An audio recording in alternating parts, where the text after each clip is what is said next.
With calls for military escalation in Ukraine on the rise, whether through supply of arms or establishment of a no-fly zone, we ask, are we sure that this is the right way to go? And are we certain that no one is going to profit from it?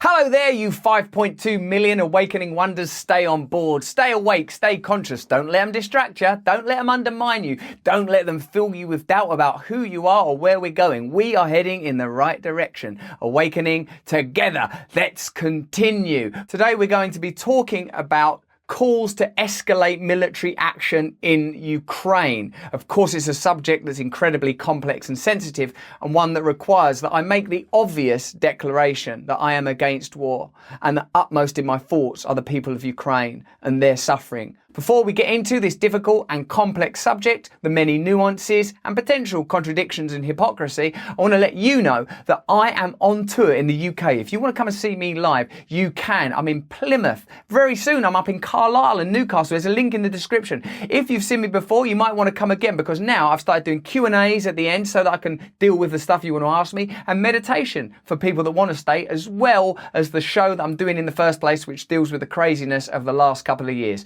Newcastle, Carlisle, Bristol, Glasgow, Plymouth. I'm all over the place. There'll be somewhere near you. There's a link in the description. Come see me. Let's try and understand what's happening now in Ukraine. Prior to the invasion of Ukraine by Russia and the levying of numerous sanctions on Russia by the US, members of Congress purchased defence and energy stocks. Does your heart sink when you hear that? Do you not think I too want to believe that we are governed by people that have our best interests at heart? I really do. I'd love to believe that mummy and daddy are out there running the country with our best interests at heart, thinking only, how can we serve people? But if you do believe that still, how do you incorporate this into that understanding? Prior to the invasion of Ukraine by Russia and the levying of numerous sanctions on Russia by the US, members of Congress purchased defence and energy stocks. So I'm assuming, without having yet read this story, that there was unusual or increased activity around the purchase of stocks pertaining to defence and energy. I guess this is a deduction that would need to be underwritten by evidence, but circumstantially it looks like they invested because they knew it was going to happen. That shows that in addition to being members of Congress, they are interested in their personal financial future. That shows that in a very micro and observable way, people in government make decisions that benefit their personal lives and their personal outcomes. I guess we all do that in our own ways, but we ain't all in the government, are we? Many are on committees privy to private information, including defence and energy. Okay, so they've got private information, then they make those purchases. A bit more of a case builds. That was tweeted by Unusual Wales. Many had not purchased energy plays before. So either they made a calculated decision based on private information that they were privy to because they're members of the government and particular committees charged with making decisions about military action, and they thought, oh wow, I'll make some stock purchases. Or it could be, do you know what I've never done before, but really fancy doing? Go on, what is it? Governing with integrity and honesty and transparency. Oh, no. It's actually purchasing some military stocks and some energy stocks. With a 45-day window to disclose stock transactions, there's still a chance that more unusual trades prior to the sanctions and Russia's invasion are reported by members of Congress. Roll up, get your business in where you can. 45 days now to war. Terrible, terrible war. Stand with Ukraine, stand with Ukraine. Roll up, stand with Ukraine. Roll up. Plenty of money to be made in Congress.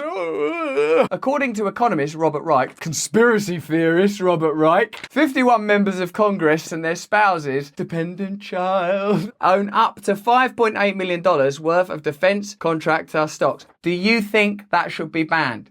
If they put it before you, as the public, election time, vote on whether or not you want the people that make decisions about whether or not to go to war to benefit in the event that we go to war. No, I'm against that. All right, we won't do that then. Is that a conspiracy theory to present you with the idea that that might be good governance? American-made Javelin and Stinger missiles are heading to Ukraine. At least 18 members of Congress personally invest in the defence contractors behind them, including Raytheon Technologies and Lockheed Martin, which manufacture the weapons Western allies are sending Ukraine to fight Russian invaders. invaders. Tell me, is it possible to say that you're against Russian action in Ukraine, that you sympathise with Ukrainian people and think that their suffering is horrific and should be ended as quickly as possible, but also point out that 18 members of Congress personally invest in the defence contractors, Raytheon Technologies and Lockheed Martin, and that troubles you? Or does that make you a conspiracy theorist? I'm confused now.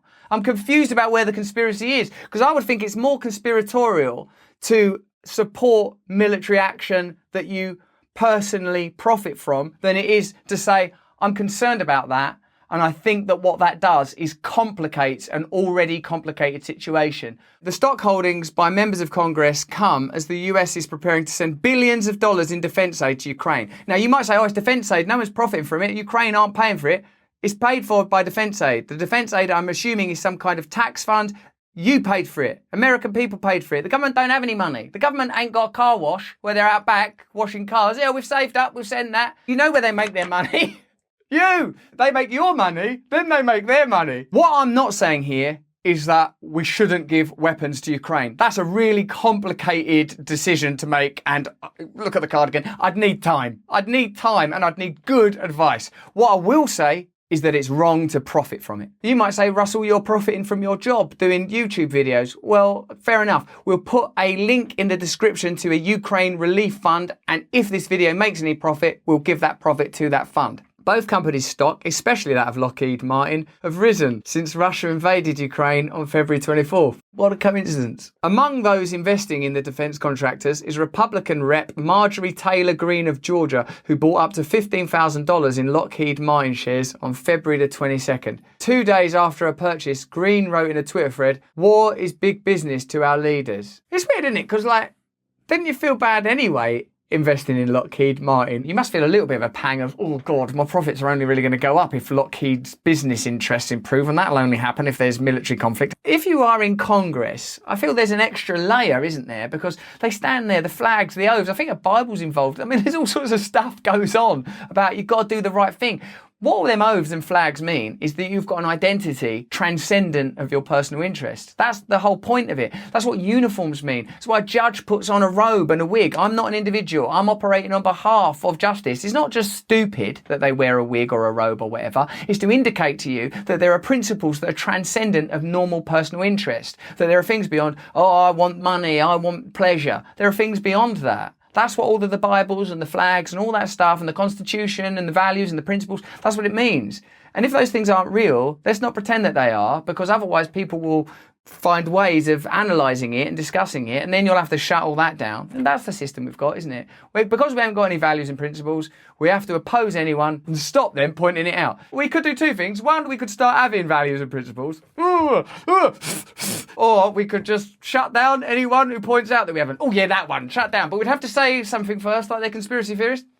No problem. Say that then. More than a dozen other members of Congress or their families hold similar investments at a time when President Joe Biden approved a $350 million Ukraine military aid package last week. And then they sell that as aid. That's how they sell that, aid. And I hope it is aid. I don't know enough, obviously, about international politics to know whether the outcome of that aid package will be positive or not. And like you, I'm sure, I pray that it is positive. But what I'd like to know for certain, because there are so many things that are vague and complex, the things that are certain we should take care of. And I am certain that I don't want people that make laws to profit from those laws. I don't want people that vote for wars to profit from those wars. The US government is also poised to deliver another $6.5 billion for defence purposes in Ukraine as part of a new spending package. Now, if you bear in mind that thing that Julian Assange, who I believe was treated very fairly by the American government and is currently decaying in a jail in Belmarsh without having proper trials. As he said pertaining to the Afghanistan conflict,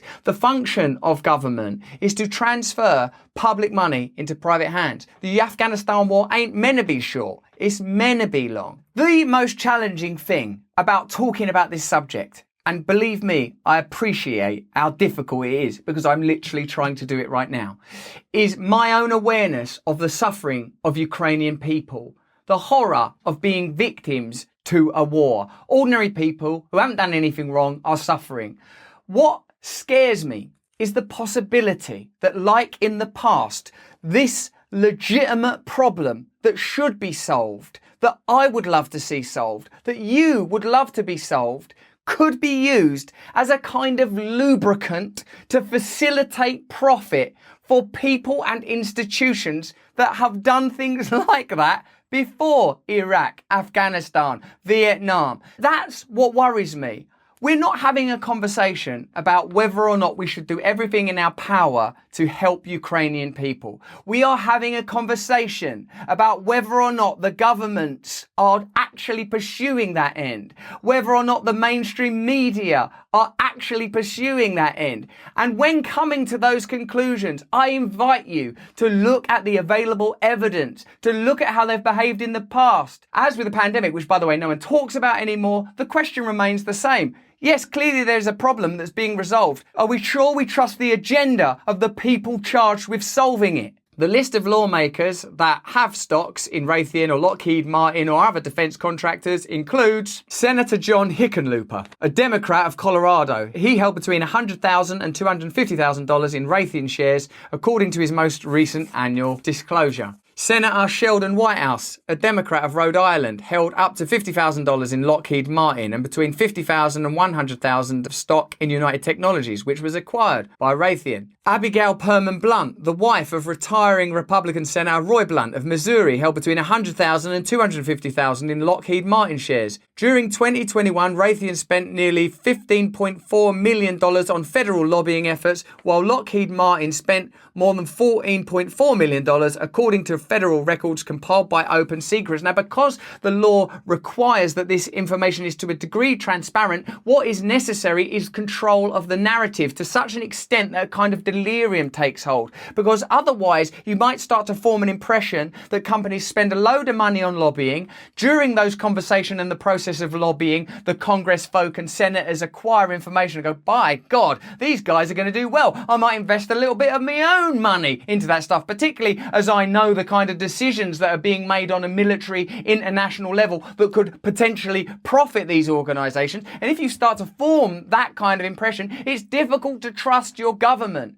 Instead of addressing the problem of why people don't trust their government, they address the problem of people raising the question of people not trusting their government. The problem is not the question, the problem is the fact. No law prohibits lawmakers from sitting on congressional committees, writing legislation, or voting on bills that might affect them financially. Hey, is there a law that stops me from, coming up with some legislation or voting for a bill that might profit me financially? Oh, let me check. No. Oh, well, I'm going to do that then. But momentum is growing for banning lawmakers from trading stocks altogether. Yeah, do it. Do that. Do it. How long does it take? I've got a pen. Stop doing it! Several of the proposed stock ban bills, however, have, get ready, loopholes. Loopholes that would likely limit their effectiveness. Sludge previously wrote about a loophole in some of the proposals that would allow senators and representatives' spouses to continue trading stocks. What's the point of that loophole? But there is also another loophole. There's two loopholes. It's like a number 8 of loopholes. But there's another loophole in some of the bills that pertains to the types of investments that will be targeted. While members of Congress will be banned from trading individual corporate stocks, they'd still be allowed to trade products like mutual funds or exchange-traded funds composed of bundles of corporate stocks. Stop trading! Stop making money altogether during the time you're in government. You're in government. That's your job. You're well paid for it. Don't do anything else. If you want all this extra money, fuck off out of the government. While the Ban Conflicted Trading Act and the Trust in Congress Act, trust in Congress, come on. Shouldn't we just have trust in Congress? Yes, we should have trust in Congress, but there isn't any because they don't deserve any. So we're going to just have a bill called trust. Will that lead to any trust? No, we've got some loopholes in it, so we can avoid them being trustworthy. Would ban members of Congress from trading a stock like ExxonMobil or Chevron. It would allow them to continue buying and selling in something like the Energy Select Sector SPDR Fund, which is composed of shares in Oh no, we can't buy shares in ExxonMobil, Chevron or ConocoPhillips. Don't worry, you can buy this. What's in there? all of that stuff. At least 9 House members are invested in that fund. From The Intercept, the United States is leading an effort among NATO nations to dramatically increase the flow of weapons to the besieged government in Kiev. There is now wide bipartisan support in Washington for an immediate and aggressive $13.5 billion effort to ship American arms and other assistance, including humanitarian aid to Ukraine. In the face of heinous atrocities against civilians and a heartbreaking refugee crisis, it is understandable that good people would demand extreme action in the name of bringing it all to a halt. We all agree with that, don't we? The tragic reality is that the escalation by the US and NATO will not achieve that, certainly not without grave costs, and could lead to an even worse catastrophe for Ukrainian civilians, if not a wider global conflict. In that case, the only beneficiaries will be those who are now winning the war in Ukraine, the weapons manufacturers and arms dealers. So, I'm not saying I know what the solution to this complicated global situation is. This devastating conflict baffles me, as I'm sure it does you. One thing, though, I like to do is to observe the areas where change could be made. And one, it seems to me, is that lawmakers that pass bills, award aid, vote for actions, do not profit from those bills, that aid, or those actions. Wouldn't you like to see the people that govern from you act with a clear conscience, with only the good health and welfare of Ukrainian people in their hearts and minds? That seems like something we can all agree on without being called conspiracy theorists. Would you agree? I know this is a complicated subject. I know I don't know everything. I know there's loads of stuff that's baffling. I'm not purporting to know things you don't know. We have a team of people here. We put information together. We look at various sources and we try to account for what we say and point out things that seem obvious and recognize we might be wrong. You let us know in the comments below the complexity. Like, you know, all the time I read your comments and people say, yeah, but Russell, you've not considered this component. And not everyone agrees with me. And I welcome that because I know I'm wrong. I've been wrong loads of times. One place where we can freely discuss these matters is when I'm in a live context. Come see me. If you enjoyed this video, or at least you got something from it, have a look at this one or this one. If you want to sign up to our mailing list, you can click on one link there and become a subscriber. We send you a weekly mail out. It's fantastic stuff. Most importantly of all, if you can, stay free.